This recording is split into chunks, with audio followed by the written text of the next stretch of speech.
ممكن بوست واحد على فيسبوك يدخلك السجن، بوست فيه رأيك، فيديو فيه شكوى، تعليق على شخصية عامة.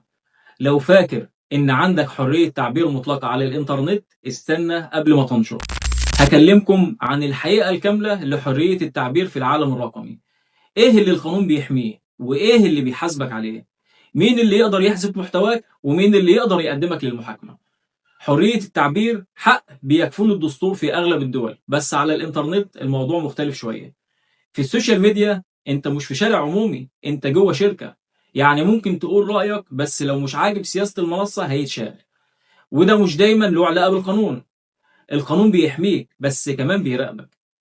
المادة 71 من الدستور مثلا بتقول لا يجوز فرض رقابة على الصحف، لكن في الواقع الإلكتروني الموضوع مختلف تماما. كمان في قوانين زي مكافحة الجرائم الإلكترونية ممكن تحاسبك على نشر الشائعات، التحريض، السب والقذف، الإضرار بالأمن القومي. يعني ممكن بوست ساخر يتحول لقضية، وكتير حصل ناس اتحبست فعلا بسبب تعليقات أو منشورات. طيب، هل في رقابة من الدولة؟ أيوة، في رقابة من الدولة، بس كمان في رقابة من الشركات زي فيسبوك ويوتيوب وتيك توك. كلهم لهم سياسة محتوى. يعني لو نشرت محتوى فيه رأي سياسي معين ممكن يتحذف، لأن الشركات دي بتحمي نفسها مش بالضرورة بتحمي حريتك. فاكر لما منصة تويتر قفلت حساب ترامب وهو رئيس دولة، وناس في السعودية وفي مصر والإمارات اتحبسوا بسبب بوست أو فيديو؟ كمان كان في ناشطة اتعمل لها حظر لأنها اتكلمت عن التحرش واتقال إنها بتسيء للمجتمع.